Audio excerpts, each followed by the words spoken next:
Have a really good think, because somebody you know could earn you a lot of money for very little effort.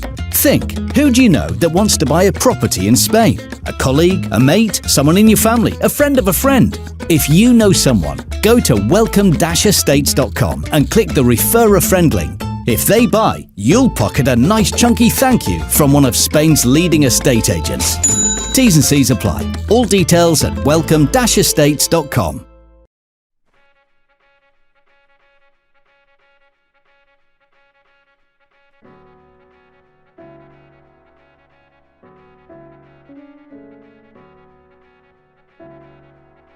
Not at all. I know he was getting warned, but just because he warned him doesn't mean it was a fair warning. So had he done it, then no, I would. I mean, obviously, I would have disagreed as I do now. So there's times in the fight what other man told him, but you don't call that. So it's just everybody's human. Everybody makes mistakes. People get emotions. People. You make a left turn when you didn't look to see if if you could make a left turn and you run into a car or something like that. So everybody's human. It's just this is the point where everybody has to do some learning. So yeah, there is a lot of learning to do with Lawrence and for other people for that matter.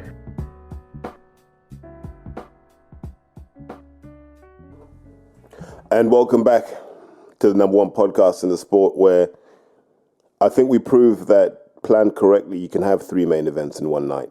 And what a sequence of 3 events we had. Like, what an incredible night of boxing. It's rare that we all sit there as boxing fans and go, we got exactly what we deserved. Long-suffering fans, we always moan that we don't get enough action. And in one night, we all fell back in love with the sport. I don't care what side of the fence you're on, what team you're with, everyone won on Saturday night. The promoters won, boxing won, the fans won, even the casual fans. I was impressed with how many messages and calls I got from people who don't normally watch boxing going, what an absolutely brilliant Saturday night. And these things can all happen, right? And I imagine most of the nights were commercially viable as well. So we can do all of this. And the reason we can do it is we're building regional stars on TV. And what I mean by that is Chris Billam-Smith has got that South Coast on lock for the foreseeable. Lee Wood will have the East Midlands all the way up to Yorkshire on lock for as long as he wants. And then the corridor extends up to Josh Warrington as well. So they've got that region locked down. Mick Conlon, if he chooses to continue, will have Belfast locked down. But as a national audience, we get to consume all of these. So these are shows that will make money on the gate and also make money on the TV and from the exposure that it gives the fighters, which is always a good thing. But I think today is one of those times I've got to talk about Chris Billam-Smith, and it's not the first time I've talked about him. If you follow me from the New Age days, you'll know that might be one of the... there's a number of names I mentioned really early on, and it didn't make sense to anyone because it was us, and I got criticized for it. Like, he's just on here to promote his mates. I remember being criticized for that on Twitter. But I never get the credit for having the foresight to see what I saw then and to see it manifest now. And sometimes you got to pause and go, I'm not too bad at this predicting thing. So just to give you my context, I've known Chris Billam-Smith since 2013. Not personally, but I knew of him because he boxed a good friend of mine, Ricardo Slew, in the ABAs, and he won. And that was the year I genuinely thought Ricardo would win. Like, I'd seen him, and the form Rick was in, monster. But I think Chris managed to out-hustle and outwork him that time. And so that was good experience for Rick, who then went on to win the ABAs in 2015. And then I met Chris after those ABAs, and obviously we all met under the umbrella of Shane McGuigan.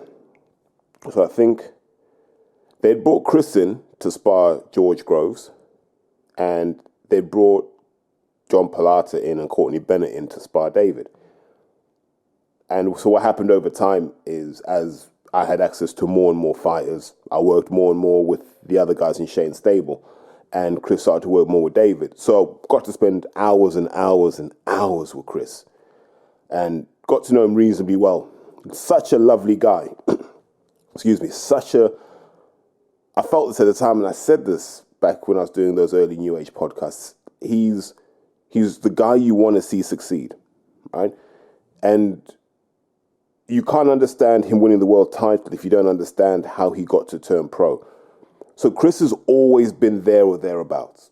If you look at Chris has been an ABA semi-finalist or finalist, I think it was about 5 years in a row. And you look at the people that he eventually lost to at all these various stages, and you name the names. I think there's Jack Massey, there's Siobhan Clark, Dion Juma. Who else did he jump in with and come out? Vidal Riley as well. And these are all guys who are, if you're a boxing fan, are names you're familiar with. So you know he kept in reasonable company, but he'd always come up slightly short. And so you wondered whether he was a guy who would be a lifelong amateur and then go off and do something else, run a business, be a physio. Because he was talking about that. Chris was always talking about other stuff as well. He's a pretty worldly guy. And here's the thing. You looked and you were always gutted for him when he couldn't get that ABA title because you knew he wanted it. His ABA runs 2012 to 2017. That's rare. I think the only other person who ran it that long would have been someone like an Anthony Fowler, who obviously went from the Tommy Langford days in 2008, 2009, all the way through to Rio. And so you wondered if Chris had turned over too late. Now, how was Chris when he first started out in the McGuigan environment? He was solid, but he was an amateur. And he kind of earned respect with his fundamental solidity and his will to win. Always in shape. Like, just an example. Chris would get the train from Bournemouth to London to spar David Hay. Then he'd go and work with George. Then get the train back. Come back a couple of days later, do the same again.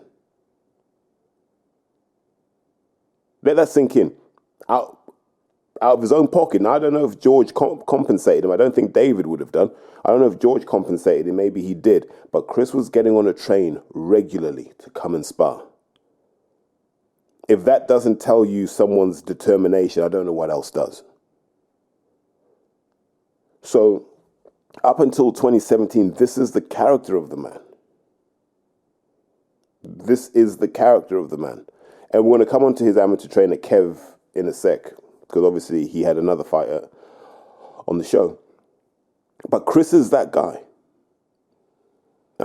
You can sit there, have a beer with him, have a chat with him. He's just a good human being. He's a good guy. Solid, smart.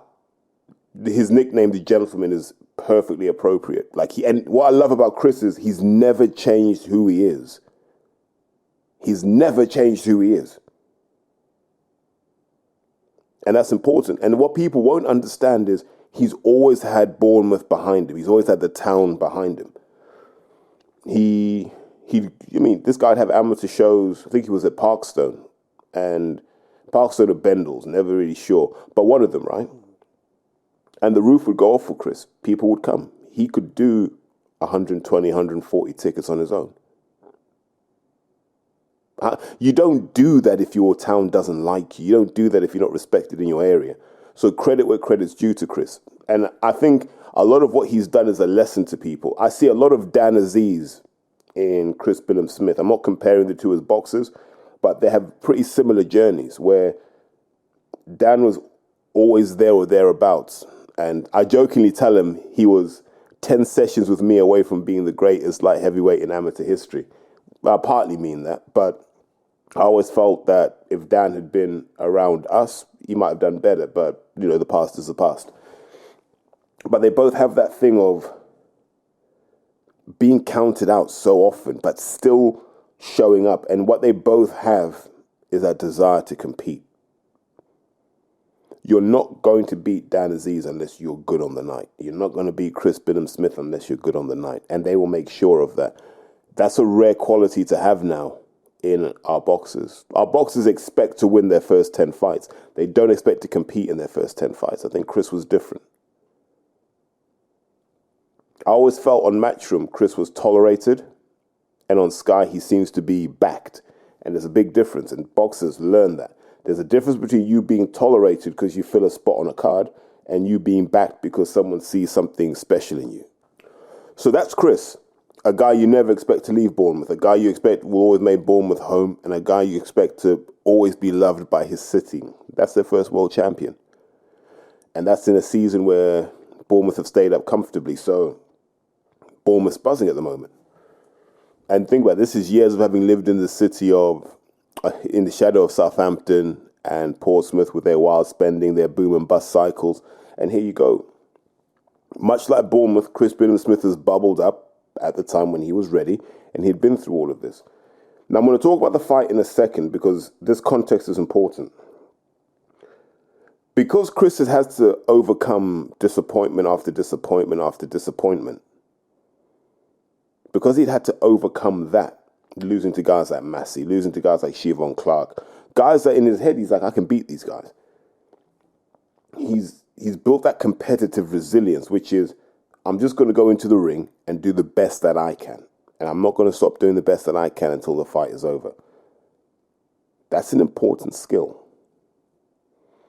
Because your consistency can erode your opponent's talent. I had a conversation with a friend of mine, Ed. And this is the point we talked about years ago. And it was a very important point. What do you do when you hit someone with your hardest shot and they come straight back at you? That's a different kind of mental strength. And as we talk about the fight, you'll understand why that mental strength is important, because it was definitive in the fight. So let's go to an hour before the fight. All the talk was, the weight of betting seemed to favor Lawrence's win by stoppage, right? It was like, hey, too heavy-handed, too awkward. Don't think Chris Billam-Smith has it in him. And my bet was, I'd backed 3 stoppages in all the main events. So I thought Okoli by stoppage, I thought Lopez by stoppage, and I thought Lara by stoppage. Yes, that bet turned out well. And the reason I thought that was I thought the familiarity would be an advantage for Lawrence in terms of he would know where the openings were. In fact, it turned out to be a massive disadvantage to Lawrence because they blinded him to the obvious. And it turned out to be a massive advantage for Chris because, as I've said before, the McGuigans have a dossier on everyone they know they're going to fight. Not a physical dossier, but like a metaphorical one. They are prepared. They know what they do well. They know what they do badly. And they go after those weaknesses first because they know by attacking the weaknesses, you attack the confidence. And it was always going to be a question of what adjustments can Lawrence make. That was the key question. We knew what Chris would do. And so an hour before, you're like, I hope Chris does justice to his talent. That's how I felt. An hour after the fight, we were all like, wow. Wow. What have we just seen here? And everyone watching that on TV wanted to be in that stadium at that point. I was watching Kev Thornley in there. I was like, you know what, Kev, mate? Well played. Like, I remember in 2016 talking to Kevin going, imagine if you guys had a show in Bournemouth, what would that be like? That was a pipe dream. But look, crazy how things can happen for you. So you look at the fight, right? And it's not a tactical masterclass. It doesn't need a lot of analysis, right? In very simple terms, Lawrence tried to bully Chris and blast him out of there. He went about it completely the wrong way. Like when you're trying to prove you're better than someone, it's not necessarily about being stronger than them, punching harder than them, or being more aggressive. It's about showing your fundamentals are better than theirs. Therefore, there's not much they can do on top of that. Had Lawrence done that, it would have been a different fight. I'm not saying it would have been a different result. It would have been a different fight. But he went in and he wanted to have everything on his own terms. And be absolutely clear, it was successful. Right? It was successful. Now, if you look at the fight as just a balance of a contest, the gap wasn't wide. What widens the gap, if we're being honest, will be the point deductions and the knockdowns. And people go, oh yeah, but there were knockdowns. A couple of them, you'd call soft knockdowns. The one in the, I think it was the third round. The one in the third round is comfortably a knockdown. The others is Lawrence falling, and as he's falling, he gets hit, and you call that a knockdown. That feels soft. The other one was just Lawrence falling. And I think by that point, the referee had enough. The referee was just like, this is a terrible fight to officiate. This isn't fun for me. And he just started punishing Lawrence. We'll come on to that in a sec. So with Chris Billam-Smith, you know what you're going to get. You're going to get a guy that's not going backwards, right? He's not going backwards. So you've got two options against a guy like that. You hit him before he moves forward, or you move forward and crash into him. With my coaching head on, I'm not bothered which one you use as long as it works. The problem was Lawrence crashing into Chris wasn't working because Chris was prepared for that. Chris knows Lawrence. Lawrence's advantage in every one of his fights was it was a massive shock to the opponent to deal with Lawrence. His size, his kind of awkward dimensions, his strength, it was hard to deal with Lawrence physically. And so most of his opponents spent so long computing ways to actually deal with that reality that they weren't really concentrating on what they should be doing in the ring. Contrast that with Chris, who was used to that. And then he's had a whole camp to prepare for that and to know what he's going to do. How are you going to give the ref the impression that Lawrence is holding? All of these things, the small details that make Shane a good trainer, these would have all been factored in.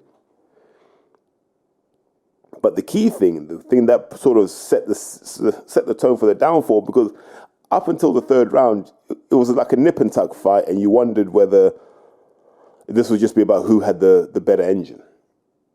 But if you've watched Lawrence over the years, he has a habit of pulling out to his right hand side, but he pulls in almost in a horizontal plane. He doesn't create distance before he moves out to the side, like the old timers do. So the old timers will normally move their head, but there's normally some protection behind it, which means that you can't just throw that left hook as a counter. And normally your hand's a little bit higher, so you'd catch it anyway. Lawrence has a tendency to sort of jab, pull his head to the right so he can have a look. And that's all well and good against someone who hasn't seen that before. But when someone's seen it before, and the trainer of your opponent has seen it hundreds of times and has probably been frustrated by it, he just puts a plan in place and says, okay, Chris, he's going to do that. All you have to do, when he throws his jab, just counter with a bit of sweeping left hook. It may not get him the first time, it may not get him the second time, but it's going to get him. And in the third round, it did. Was Lawrence a bit off balance? Yes. But was it a good shot? Absolutely. Changed the whole complexion of that fight. So think why that knockdown was important, right? That first time in Lawrence's professional career, he's been down. First time he's looked like he was in trouble, despite the ungainly style. And it was a thing that no one expected Chris Billam-Smith to do. Nobody expected that. And you could hear like that kind of, oh, wow. And so at that point there, the fight changes for any number of reasons.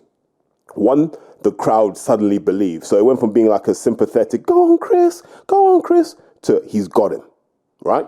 And when the energy of that crowd changed, it was hard for Lawrence to arrest the tide because you've been knocked down and all you can hear is the crowd going, yeah, get him. And you've never been in that position as a pro. And at that point, you realize you're in a corner of people who don't know you. And you saw that in the corner afterwards. Sugar Hill doesn't know Lawrence like that. Lawrence might have been better off having someone like an Umar Sadiq in the corner. I think that would have made more sense to have someone like an Umar or Dan Aziz in the corner where they know his character, so they would have known the message to get across to him. But that was, after that, Lawrence was catching up. And you could see that his pride was hurt. And you could see he was trying to get that back. And he'd try and surge, but Chris was prepared for all of this because they know each other. And the second thing is, no matter how hard Lawrence hit, Chris was used to it. Psychologically, he was used to it. There was no fear in there. And all Chris had to keep telling himself was, stick to the plan, stick to the plan. I couldn't tell you what Lawrence's plan was. And there'll be people listening going, well, what would you have done, Terry? What should Lawrence have done in that fight? And I've said it before, right? With someone like Chris Billam-Smith, you haven't got to take a lot of time because he's never going to give you a different guard and a different setup to what he does. He's not. So if he's going to give you that, you may as well blast through it. See if you can blast through it because he's not a guy that's going to step back and counter. He's not. He'll cover up, come back with something. So if you hit him 4 times, at least 2 of those shots have to get through. I would have also recommended a lot more body work and body work with authority. Really, all that sort of stuff that I think just boxing 101, being a 6'6" guy with an incredible wingspan, nothing too complicated. But it seemed to be a fight that Chris fought with his head and Lawrence fought with his heart. And that's always a dangerous combination because the head will always win, especially when both men have the heart of a lion. And so we need to talk about the holding. We've talked about the holding before. I just think in this situation, all the chickens came home to roost. I don't think that's Lawrence's worst holding performance. I think, like I said earlier, when you've got a guy in Billam-Smith that doesn't go backwards and a guy in Lawrence who comes forwards aggressively, you're going to have clashes and the arms have to go somewhere. So it's always going to give an impression that someone's holding. And you can see Chris fighting to free his hands to give the referee that mental picture of, look, I'm trying to get my hands free to fight. He's not. Which doesn't necessarily mean holding. And I think there were a couple of times where the ref was trigger happy on the holding. That's not to say the holding wasn't there, but it wasn't. Was it 2 or 3 points deduction? I can't even remember now. But it only warranted a point deduction on that. Like, that was always going to be the fight. It was always going to be messy and gnarly. And there are fans going, it's about time someone policed that. And you're 100% right. If you believe that we should be policing holding ruthlessly, you're 100% right. But we don't. We don't. When Vlad was at his best, jab, jab, hold. Jab, jab, hold. That's what David Haye was complaining about. No one batted an eyelid. Right? You see Joshua doing it a lot more now. Referees give him a squeeze. I stand on this point. If this is how refs are going to enforce holding from now on, good. But if this is just because it was Lawrence, then that's wrong. The McGuigan corner screaming at the ref, I'm not against that. Take any advantage you can as a trainer to win. And if you can get into the ref's head, get into the ref's head. I have no issue with that. And they know Lawrence well enough to know when to call for those moments. So fair play to him. That's a well-oiled machine. It was up to Sugar Hill to counter that. I don't think he did. So that's what I felt about the holding. But this comes down to something I tweeted on Saturday night, where I asked a simple question and I said, is Sugar Hill this magician that people say he is? And it seems that you get this Tyson Fury rub. And I'm going to word this carefully because I don't want to say this to offend anyone. Like I believe every name I mentioned now is a good coach. This isn't about whether they're good coaches or not. It's about whether working with Fury can skew your perception. Because you've got to remember, Tyson Fury is a lifelong boxer. He's boxed since he was, according to him, since before he was born. Fury's boxed a long time. He's boxed at a high level for a long time. He's been special for a long time. Nearly 20 years, he's been seen as special.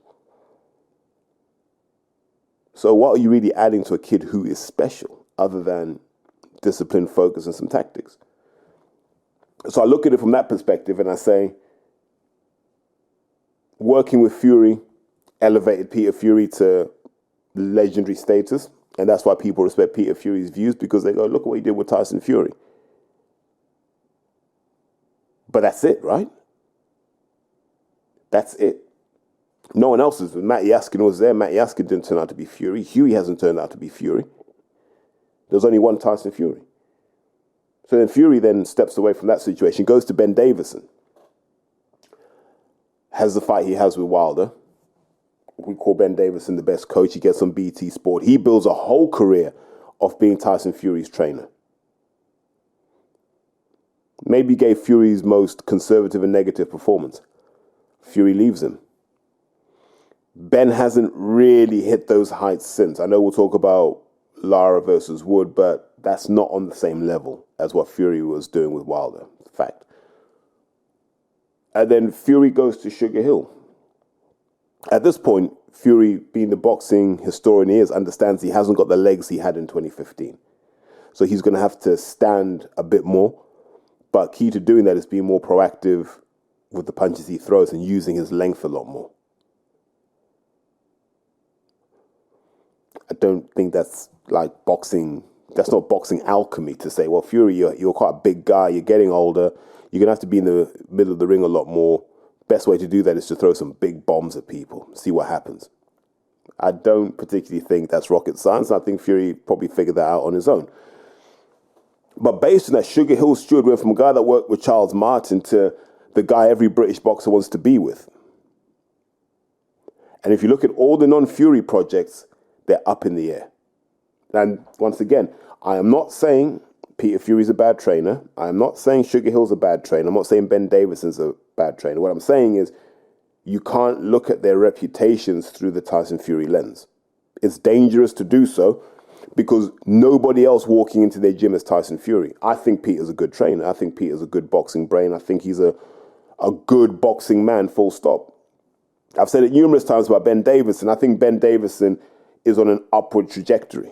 Where that ends up, I have no idea. Will he be another Adam Booth? Don't know. Will he be another Shane McGuigan? Don't know. Will he be his own identity? I don't know. But he's on an upward trajectory because he's a young man who's still learning his trade, and he gets to learn with some pretty good athletes. But we're going to see what Ben can do with guys like Chris Congo, Jamie Shakiva.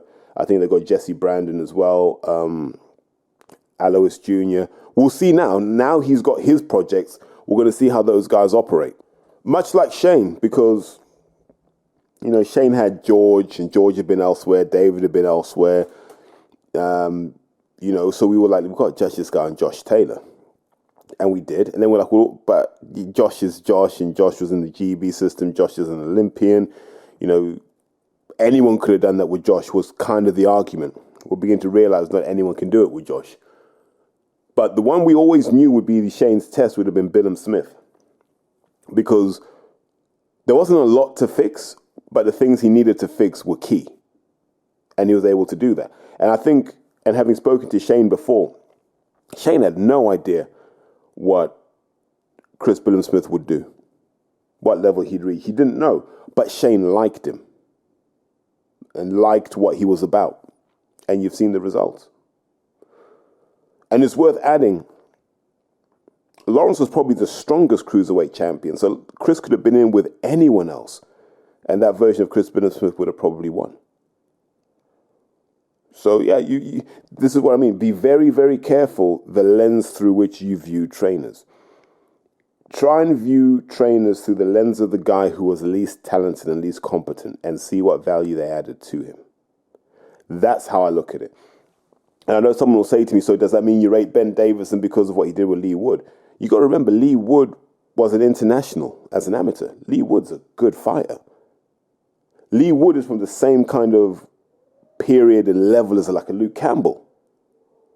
So this idea that Lee Wood was some small hall clogger is wrong.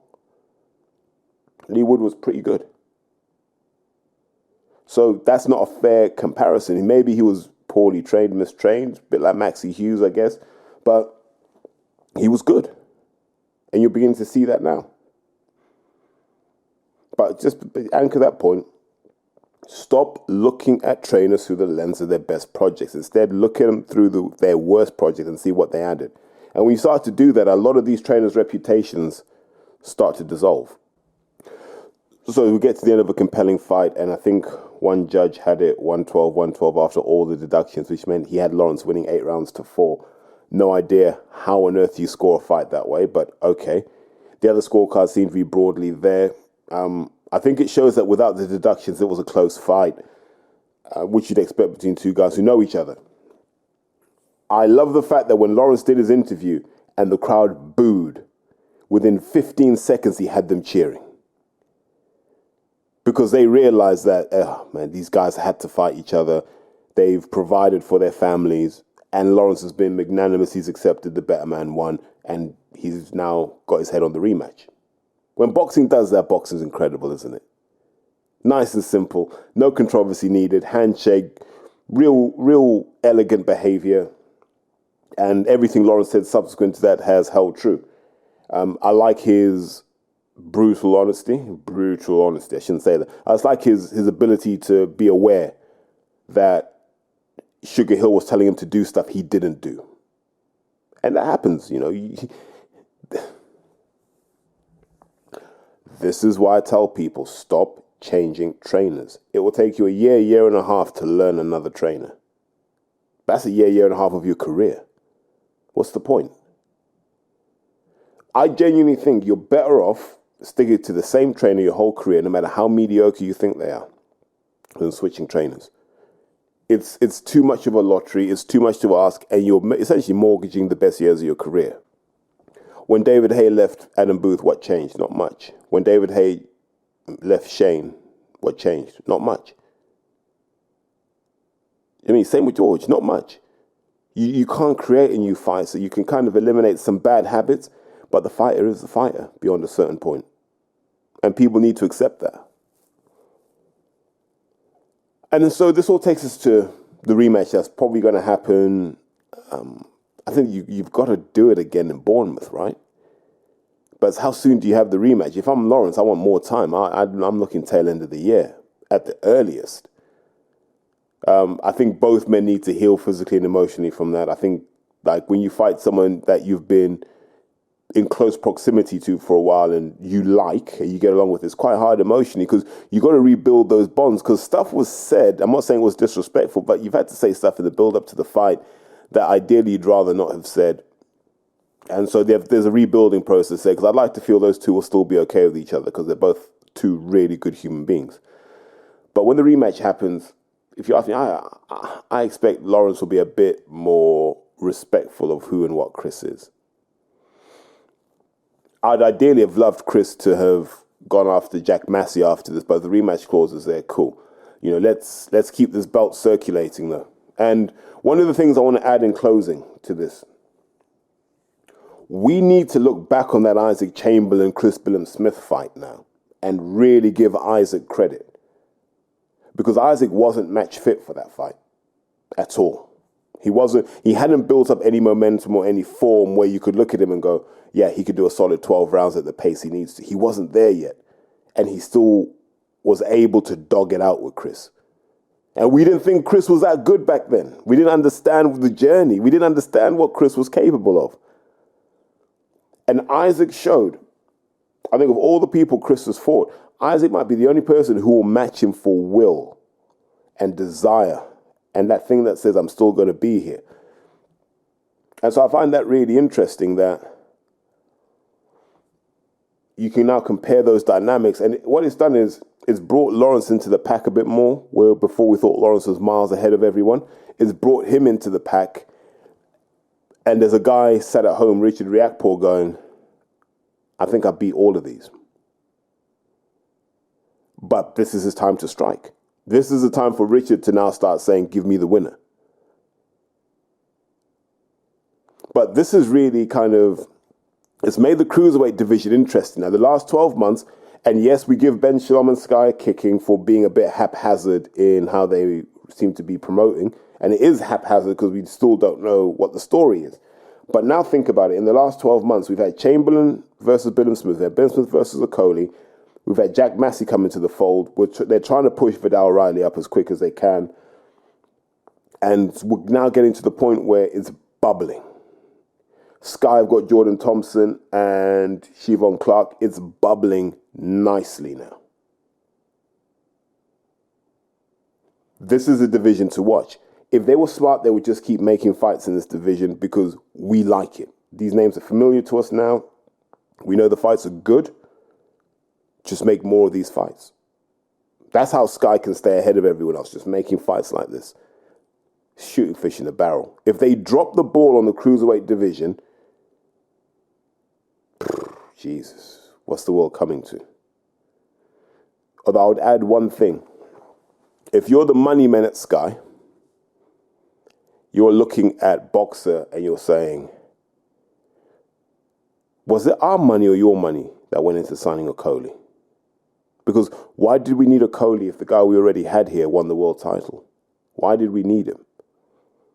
Now, the answer is you need him because you need critical mass in a division. And now they've got that critical mass. There are still fights we want to see. We want to see this rematch. And then the winner of the rematch can fight Richard Riakporhe. The loser fights Isaac. And then we kind of just keep bubbling this through. But they've got to commit to that every quarter there's a big cruiserweight fight. And people will keep watching Sky. But what an absolutely great moment for us. I think that's a moment, as a British boxing fan, we can point to any country in the world and say, you guys can't do that. Outside of your main commercial centres, you can't deliver that. Worth just touching on a couple of other things on that Bournemouth card. Really good card, by the way. It looks like South Coast boxing might become a thing. And what I hope is it inspires a lot of the youngsters now, because a lot of times, if you're in Southampton, Portsmouth, wherever, you don't feel connected to the boxing world. So hopefully this is an opportunity to bridge that gap. And hopefully we can get some more talent through, because I'll always bang the drum for more talent. But I wanted to talk about Joe Pigford versus Sam Eggington. Now, I call this Boxing 101. You can't give Joe Pigford the fights he's had on Sky, right? And they've been as close to knockovers as possible. I'm not knocking Al Siesta here for matchmaking. I think the Eggington fight makes sense. If you're going to get behind someone like Joe Pigford, why not have him against Eggington? Let's see if the power that Pigford has can defuse, the engine that is Sam Eggington. The reality was Sam Eggington kind of ran through him, as Sam Eggington does. Sam Eggington is that guy that you have to be on your game to beat him, because like Billam-Smith, he does what he does every round. And if you can't cope with that in round 3, you're not going to cope with it in round 9. And as it found out, so you can't be letting guys like Pigford get to whatever it was, 20-0, and be talking about all of these knockouts. Because was he learning in those fights? It didn't look that way. He didn't like it wasn't a solid plan, and that's a lesson for most boxers. Being undefeated is cool if you're beating the right people. And Eggington was a fight too soon for Joe Pigford. But sometimes there are good losses to take, and this might have been a good loss for him to take. Now we'll see if the character's there for him to build. But all of these guys, you guys keep touting, you got to see this prospect, he's 15-0. We're now finding out that a lot of these records are hollow. And you got to contrast that with Lee Cutler, on the subject of Kev Thornley and his guys. You got to contrast that with Lee Cutler. So they've had Cutler on Sky a few times, right? And Sky kind of got behind him, knowing that the Billam-Smith thing would take off. So Lee Cutler's done that, and he's boxed in Bournemouth as well. And I think that was the edge over Stanley Stannard. Stannard's a good fight to have, by the way. That was a good fight between people I'd class as peers. And I think the difference in that fight, from what I could see, was Lee Cutler wasn't doing too much, wasn't doing a lot on social media, just seemed to have it all under control. Stanley Stannard was he was enjoying it a bit too much, and I don't say that negatively. It's like, you're on Sky Sports, you've got to the place you wanted to get to. And, but he was still trying to be Stanley Stannard, who was pre-Sky Sports. So he was talking tickets, all this, that, and the third. And maybe some of that energy that should have been in the fight went into what happened in fight week. And that's understandable, because you don't know when you're going to be there again. And I think that's the difference. I think, let's just a thought exercise here. If instead of Bournemouth, Sky had said we're going to build in Leicester, they'd have put Stannard, Blocko, Bethel, the guy that fought Ryan Amos as well, right? You're going to have all of those guys on there, and they're going to do their reps like you did in the Leon Woodstock days on BT. They're all going to do their reps. And remember, there was a kid, Sam Bowen. We never saw him after that, but those guys were getting reps. Unfortunately, Stannard wasn't really an active part of that. But if the roles had been reversed and it had been in Leicester and Stanley Stannard was more comfortable, he might have won that fight. But they're good fights to make, because both men will learn from that. I think Stanley Stannard will come back and should come back, because he's talented. And now Lee Cutler gets to show what he can do, so congratulations to him. So I thought overall good card. I think Alcester matched that. He definitely made sure we knew he was there on social media. Thought it was a well-matched card. If that's what Alcester's bringing to Sky, more of that, please. You know, the jeopardy involved in that. That's what boxing's about. So absolute credit to him for that. But I'm going to call half time now because it's Monday bank holiday as I'm recording this, and let me go and enjoy some sunshine, man. It's boiling in here, so I'm finding it hard to record for any length of time because I am sweltering. And if I open the window, you're going to get the outside noise and people complain, oh, the audio is terrible, man. So I'm going to sign out here, and then I'm going to do the other cards later, if that makes sense. So bear with me, but yeah, it's boiling in here. Take care, guys.